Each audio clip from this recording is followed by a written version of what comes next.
Hi, I'm Caroline Mitchell, Canine Behaviourist at Good Doggy. So in the last video, we discovered what trauma is and why some dogs are more vulnerable to it than others. If you missed it, then I definitely recommend going back and checking that out first. Today, I want to expand on what we already know and talk a bit about how you might know if your dog has been traumatised, how that might have happened, and the first steps to resolving it. We'll also find out why I asked you to avoid any kind of trauma at the end of the last video and what happens if you do the opposite.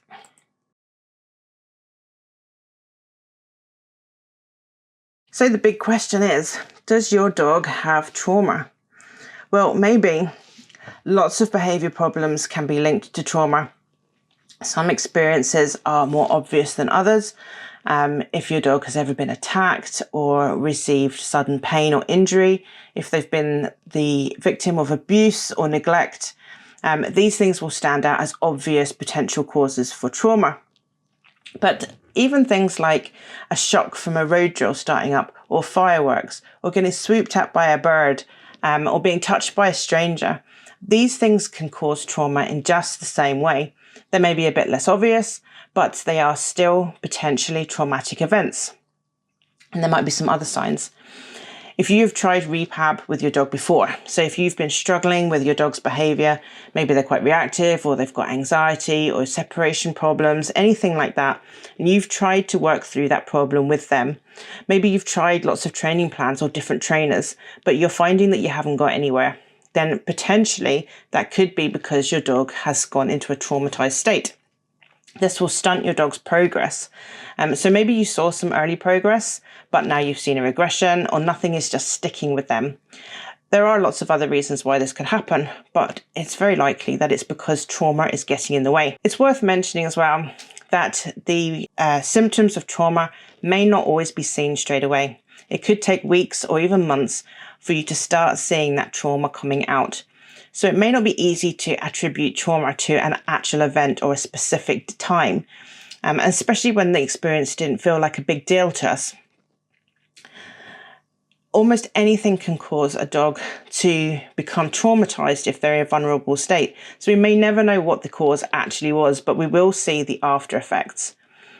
And there might be some other telltale signs that your dog has suffered a trauma. Some behavior problems are classic responses to trauma. Having them doesn't mean your dog has definitely been traumatized, and you might not know if it was obvious that there was a bad experience. But if your dog has developed any of the following problems when they were previously okay, then this could be a sign that a traumatic experience is affecting them. So what kind of experiences could cause it? We already know that there's more to a bad experience than how life-threatening it is. If your dog has low confidence and resilience and has developed behaviour problems out of nowhere, then there's very likely some trauma there. We don't get to decide what a bad experience is. So let's think about our dog. The lower the resilience they have, and the more they feel trapped in that experience, and the less scary the experience needs to be in order to cause trauma. So what this means is that almost anything could cause trauma. We've all heard of Treat Man. Treat Man is the guy in the park who doesn't have a dog of his own. He has pockets full of treats and he loves dogs. He will come over to all the dogs. He wants to pet them. He wants to talk to them and he wants them to love him. But when you have an anxious dog, he might approach you and your dog might try to retreat. Maybe they try to pull backwards, or maybe they try to growl a little bit, or they just try to avoid him in some way or other. But what we do is we pull him forward. We tell him that this man's not going to hurt him. It's just the treat man. But the dog refuses the treat and gets petted anyway. For this dog, this could cause trauma. If that dog had low resilience to start with, and that dog was feeling very trapped, the lead stopped letting them escape. They wanted to move away, but they couldn't. And they had low resilience. That means that this very small experience could become a traumatic one. If this dog had lots of resilience, was very confident, then it might not have created a traumatic event. And that little moment there happens to lots of people and lots of dogs all over the country every single day.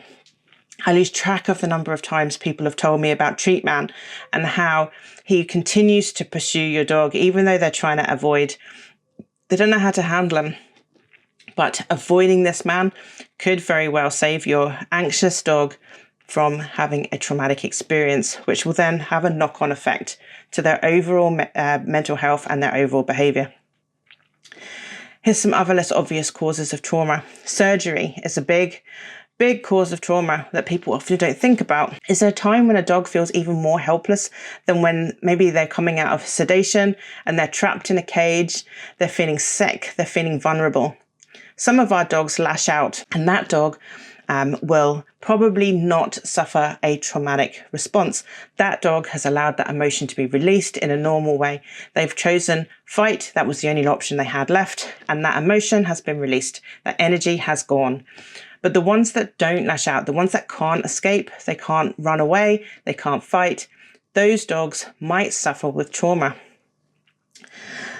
So I always suggest to avoid elective surgeries during teenage months. If your dog is low in confidence, then also avoid anything that is not urgent, and wait until they become much more confident in themselves and their mental health is much stronger before, to minimize that risk. Likewise, being trapped in any kind of way when something horrible is happening can cause trauma. That feeling of being trapped, that feeling of being helpless, that's where the traumatic response comes from. So being held down for a grooming session, being involved in a car accident, fireworks going off around you while you're being trapped. Maybe you're trapped in a cage. Perhaps you've been burgled, a restraining for a vet visit just to get injections. Things like that can all cause trauma. A scary thing might happen when they're home alone. I always remember a dog that was left home alone. They were trapped in their crate and the washing machine malfunctioned. The washing machine was in the same room as them. They were trapped in this crate. They could do nothing at all about it. They couldn't help themselves feel safe at all. And that dog became very traumatized. Even people letting themselves into your house is a common cause of problems. We all like to think we have an open house policy. We like to have our friends and family just come and go as they please. But actually, this could make your dog feel really, really unsafe. And just being taken to see anything that won't hurt you while they're on their lead. This happens an awful lot. Old-fashioned training tells us that we shouldn't allow our dogs to be afraid of things, that we shouldn't enable that fear, that when your dog shows anxiety or fear of something, we should take them to it and show them that they don't have anything to be afraid of. This has the opposite effect. Feeling trapped and helpless while being forced to experience anxiety for a dog that's lacking in confidence and resilience could be disastrous. So what about behaviours that can be linked to trauma? Almost any behaviour problem could be linked to trauma, but there are some very common ones, and these you'll be very, very familiar with. So reactive behaviour. Reactive behaviour is a disproportionate response to a stimulus. This basically means that when your dog sees something, they react in a disproportionate way. They overreact, they over-dramatize. Their behaviour is much bigger than it should be. And this happens because dogs that have been traumatized are hypersensitive to fear. They look for it all the time. That adrenaline is forcing them to search everywhere for anything that could be scary. And when you're in that state of mind, everything is scary. So any kind of noise, any movement, anything that happens suddenly, or any experience is enough to trigger a reactive response. Their danger radar is on all of the time. And this might also present itself like a territorial behaviour, as they will become very reactive to noises, sudden noises and things like that. Dogs that haven't experienced trauma will only turn their danger radar on if they think there's something that might cause a problem. They'll wait for some evidence, such as a loud noise or aggressive behaviour or panicky behaviour around them, before they switch their emergency radar on and start to see where the problem might be, and then they might react to it. Your trauma dog rarely switches it off, and that is why they see danger in anything and everything, and that causes that very, very reactive behaviour. Socialisation problems are also very present in traumatised dogs. Traumatised dogs lose confidence in their own social abilities, so this can make them over-attached and extra clingy. Separation anxiety will come from this as well, because they become much more clingy with the people that are around them. When they have no confidence and they feel unsafe, they want people to be near them all of the time. These dogs will also be awkward and they might be provocative with other dogs. Perhaps they'll try to avoid social situations with new people or other dogs, or maybe they'll overreact to communication from other people and dogs in social situations. Maybe they'll start to growl or snap for no reason, or they might suddenly start humping in the middle of a social interaction. So this kind of ability to be sociable and to behave normally in social situations gets very much affected. Food guarding is a common problem as a result of trauma. And this is an attempt to feel safe and protect resources. Knowing that you can keep yourself safe when you keep your food safe is really important, especially in a dog that doesn't have any confidence in themselves to provide food for themselves. They're going to want to guard and protect every single resource that they come across. Even if they don't want to eat it right now, they will want to save it and keep it for later. You just never know when that emergency might come up, and a dog that has no skills or no ability to hunt and find things for themselves will want to keep every precious resource safe that they can. Frustration-based behaviour and rage-type behaviours like lead grabbing, mouthing, biting, lunging at people, mostly yourself. These kinds of unprovoked aggressive behaviours are also connected to a dog's ability to socialise appropriately. Food guarding can be connected to that too. So that's why these three are all kind of linked together, because food should be a social event that is shared amongst people you feel safe with and people that you feel supported by. When that falls apart, food guarding becomes even more important. Moving on to things like obsessive and repetitive behaviours, OCD type behaviours. These are very common results of trauma, and this might be sucking, licking, chewing, those types of comfort-seeking behaviours. This could be a way for your dog to feel in control of something, and it might trigger a response in a dog that struggles to feel excitement.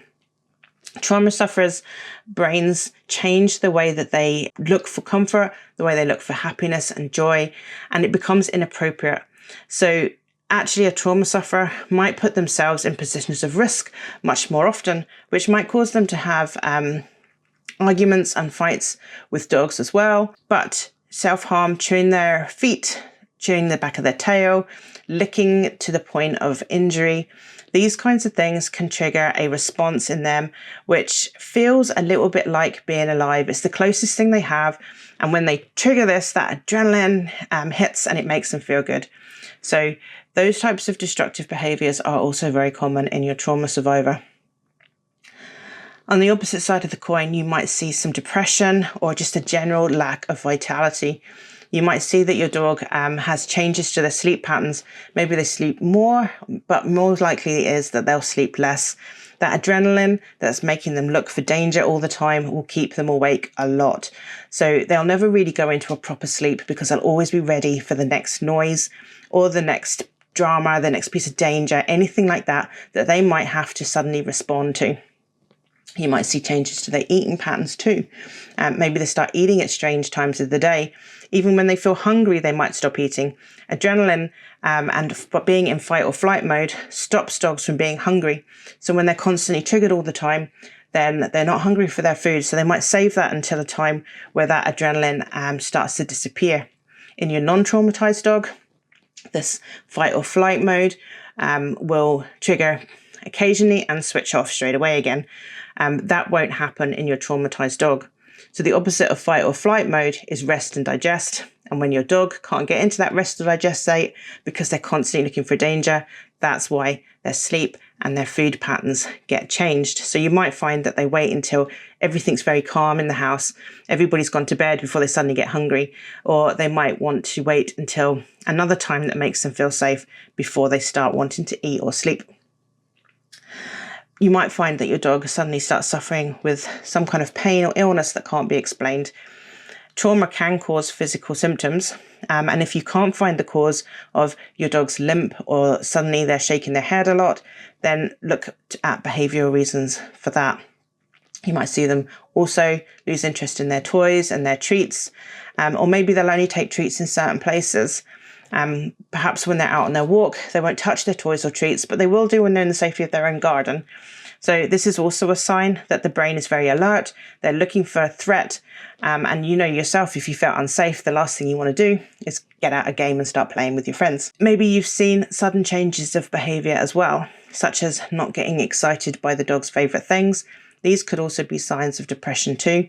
Maybe they've lost interest in their food, their toys, or getting attention altogether.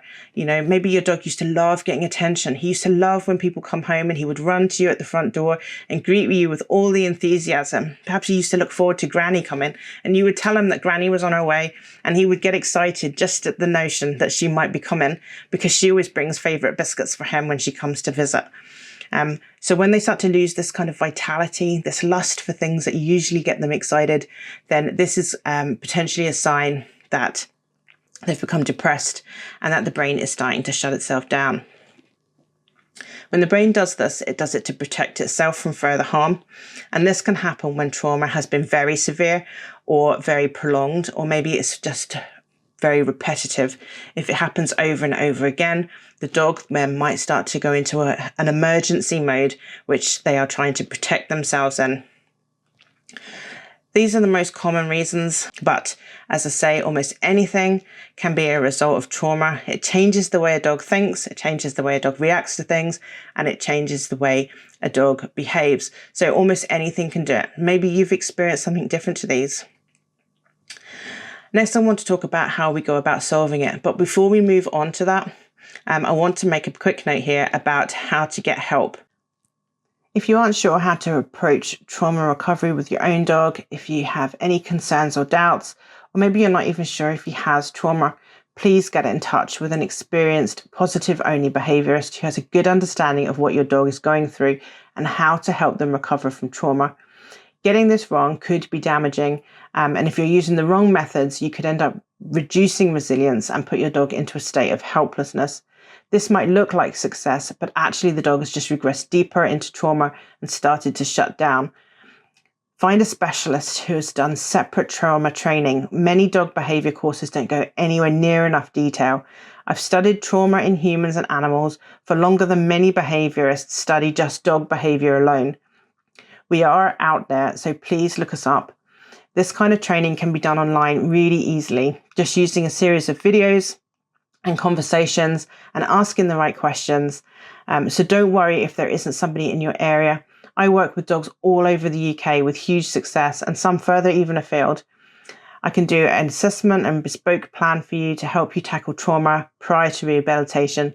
And I can help you with the rehabilitation too. So please get in touch for more information. I'm going to put my details in the description. But if you're not sure, getting help from somebody that you can actually speak to and ask questions for is really invaluable.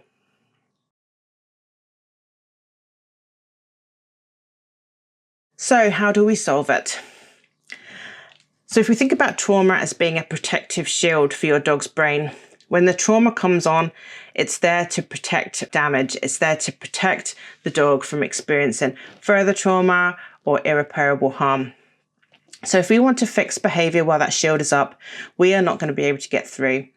So what we need to do is we need to provide them with a new shield so they can let that trauma go. Before we start doing that, I would just like to make a note that if you're not sure if your dog has trauma or if you're not sure if you should be following these steps, I want to reassure you that nothing that you do from here on will cause your dog any harm at all. If your dog doesn't have trauma, then he will still benefit from this kind of stuff. A triggered detox and a boost of resilience before starting a behaviour problem rehabilitation plan is never going to be bad for your dog. If anything, they will just respond faster to your training as they will feel more safe and secure with you. So whatever you do from now on, it can only benefit your dog, whether they have behaviour problems, whether they're severe, whether they had trauma or not at all. Maybe your dog is just lacking in resilience. The next steps will help you build that up. But if your dog does have trauma, he will need this next step so that he is ready in order that you can start doing any kind of behaviour problem rehab. We need to help him feel safe in himself so that he can let that trauma shield down and we can start working with him and start helping him change his behaviour. So how do we get through this trauma shield? We'll start by creating a nice solid foundation to build on. We want to build his mental health up and his resilience as much as possible. We don't want to create any more unnecessary worry. We just want to provide support for your dog from this point forward. As I mentioned in the last video, I asked you to stop reliving the trauma with your dog. I told you to avoid anything that might trigger a fear reaction, anything that might make them reactive or anxious. I asked you to stop reliving it. And this is a really important first step. I didn't tell you in the last video why we should do that. So when we stop reliving the traumatic event, it means our dog stops getting triggered, which feels obvious enough. You see, the more we practice something, the better we get at it. And the more we practice, the more the reaction strengthens and becomes normal. This means every time it is repeated, the dog gets better at that reaction. It is more likely to default to that reaction because that reaction always leads them to safety. When the dog gets triggered repeatedly, it makes the dog feel less safe. And the less safe a dog is, the more likely they're going to try and defend themselves and the more triggered they're going to be. We already know it's bad enough before they have trauma. But when they have suffered trauma, they don't need any more reason to be alert to danger. This also contributes to the reaction spreading to other things. Avoiding also has a detox effect. It allows the brain to decompress. It allows the brain to recover a little bit, and the trigger becomes less and less scary over time. So this will allow you to start a desensitization program, much more safety. So how do you avoid? So whatever you can do to make space is a really good step. If your trigger is something that can be seen and can be navigated around, then this is a great option for you. If your dog's trigger is other dogs, then you need to make enough space that you don't get close enough to a dog to trigger a reaction. If it's not a dog, maybe it's cars, maybe it's litter bins, whatever that is, make space from it. If you can't make space, how else can we try and dilute the reaction? Maybe if it's noise-based, we could try and reduce the volume. So you can get earmuffs for your dogs. If that doesn't feel appropriate, then you can try and dilute that volume in other ways. Again, making space might help, but perhaps also making other noises that your dog can accept at the same time will mix in with the other one and make it stand out less so your dog can't hear it. If it's the TV, it's obvious you can turn the volume down, or you can try later on introducing a noise CD, but we'll come to that when we start to do the desensitization part. Maybe you just need to avoid going to places where that noise is present, or maybe if the noise is something like a tumble dryer or a dishwasher or a microwave ding, then keeping them out of the kitchen will be the best option. Sometimes medication can be useful as well. So if a trigger cannot be avoided at all, then medication might help, because medication will help to dilute the experience as well. Your dog will still know it's there, but it won't be so triggering for them, and they'll be able to control their reaction to it much better. So whichever way you go about trying to dilute this experience and avoid it as much as you can, so your dog's not reliving that trauma, that fight or flight response in relation to that trigger, the better. Over the years, I've seen many dogs that have been forced to relive their trauma. This is a method called flooding, and it can be used for dogs that have fear reactions to things and also dogs that are overexcited by things. With dogs that are overexcited by things, it works really well. But with dogs that have a fear reaction to things, it has quite the opposite. Initially, you will expose your dog to something they're afraid of in such large amounts, and you will just wait until they appear to be calm and to accept it. The body can't stay in a state of fight or flight forever. So at some point, that will run out and the dog will then change their reaction to what's happening in front of them. Often during this process, the dog will be subjected to many corrections like lead jerking or being shouted at, being told no, hip taps, or maybe even using a prong or a check collar or a zap swim and e-collar.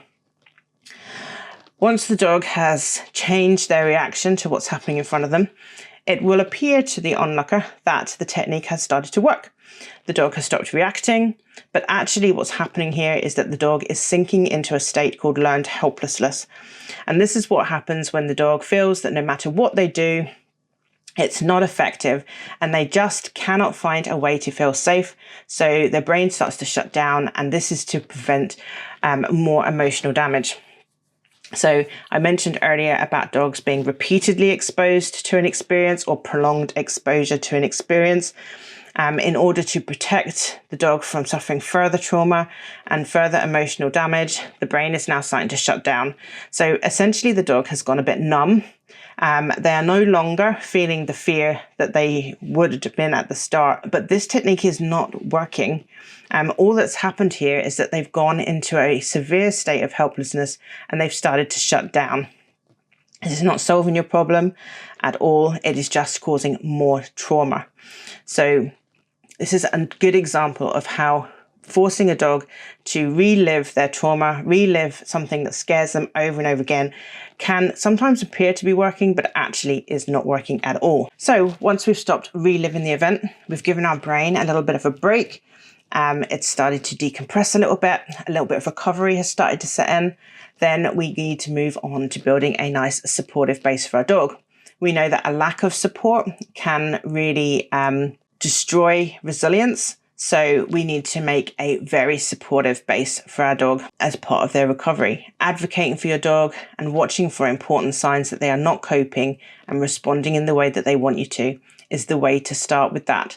So this is about watching your dog all the time, looking for any kind of avoidance behavior, and reacting how your dog would like to react. We're going to encourage that natural reaction to move away. We know that barriers make dogs feel trapped. So let's remove as many barriers as we can.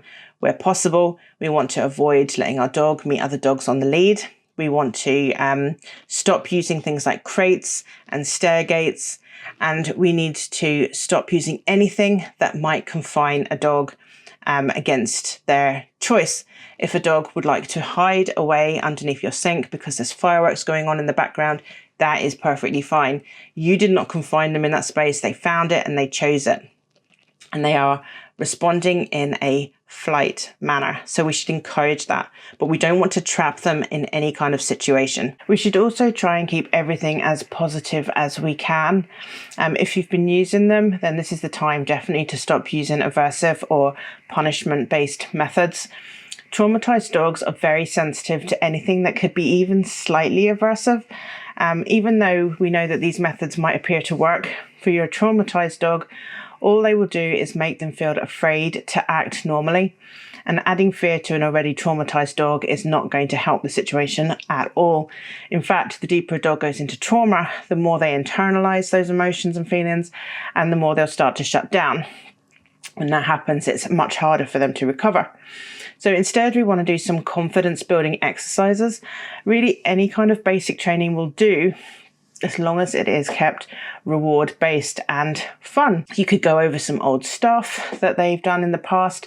Maybe it's been a while since you did any basic training. Perhaps you went to classes when your dog was much younger or when you first got them, and that's something that's kind of just left by the wayside for now. Maybe you'd like to try something new. Scent training or man trailing is really ideal for this. It's completely positive based, it's reward based, and it practices seeking and hunting type behaviours. And we've mentioned those types of things earlier because in practicing those and improving those types of skills will help your dog's perception of their own ability. But also remember that searching and curiosity are the antidote to anxiety. Man trailing and scent trailing are all about searching and hunting. So you can tick 2 boxes with this. And I recommend it a lot. So if you're looking for something new to do, then I suggest that. I would also suggest making time for a wee play date. If your dog does have a friend that they like to play with, that they know really, really well, now's the time to arrange to meet up and see if you can encourage some really kind of some rough play, some fighting play, some wrestling. Anything like that will help them hone, practice and improve their de-escalation skills, their communication skills, and those really important hunting, wrestling and fighting skills that they will need, again, to improve that perception of their own ability. And that makes those things also instinctive, and it builds confidence there too.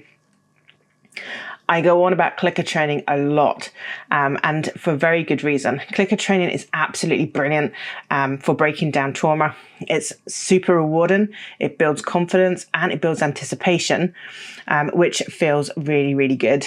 Both of these things will work towards building up your dog's resilience and breaking down that shield as well. Plus, it works when your dog won't take a treat. So this is a common problem with a trauma sufferer. They lose that kind of lust for life, that lust for fun and food and treats. All of that can take a real knock. So clicker training is a way of making your dog feel good without actually needing them to be able to take a treat from you. I want to talk a little bit about diet and fitness as well. So a visit to your vet for a health check is a really good step at this stage, and they will be able to help you rule out any kind of potential conditions. They'll be able to fix what can be fixed. And while you're there, you can have a chat with them about your dog's diet, whether they might need any probiotics or if a change of diet would suit them better. You can make any improvements with the support of your vet at this stage. They're the good people to give you some advice about this stuff. And they'll also be able to talk to you about your dog's fitness and how to improve that as well. But generally, it won't hurt to take some extra walks as long as that's okay with your vet and your dog doesn't have any kind of pain conditions that might be made worse by that. Because what we don't want to do is to try and improve your fitness at the detriment of your dog's health, because what we're trying to achieve here is a good solid base of resilience to work from. And if your dog's not feeling good and they're in pain constantly, that's far worse than just being a little bit unfit. And finally, I think we need to talk about a predictable routine. We mentioned in the resilience section that feeling safe and secure is really important, and having a good routine makes for a very predictable environment, and this is a good way to reduce stress. So when your dog knows when they get fed and if they get fed enough, and when they get their walks, if they know that the place is safe, so we don't have people just wandering in and out through the front door uninvited, as it were. Your dog might feel that they've not been invited properly. People may be walking near your fence, perhaps they can see people out the window. All of these kinds of things, let's reduce all of that and improve the routine so that your dog can feel safe. So your routine for improving security might involve having a situation where people will always knock on the door.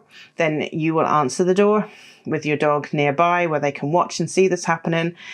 For your dog's perspective, they'll think that you have vetted that person, you've decided they're okay to come in, and you've allowed them to enter the home. The door now becomes a secure method of stopping people from coming in. Whereas before, it was very chaotic. Some people would come, some people would go, and there was no real control over it. Obviously, people that live in your home can come and go as they please, but anybody that doesn't actually live in your house, if you can get them to knock before they come in, that's a really good way of helping your dog realize that your house is secure and it's safe. Have a look at other ways that you might be able to do this, and just generally think, how can you improve their routine so their life is more predictable and that they feel a lot more safer. So hopefully you have plenty of ideas of what you can do next to start breaking down that shield. Next time we'll talk about your next steps. We'll talk about free work and how that might help your traumatized dog, what to look for as you move forward, and how you might prepare to get back on track with your rehabilitation plan. See you then. Take care for now.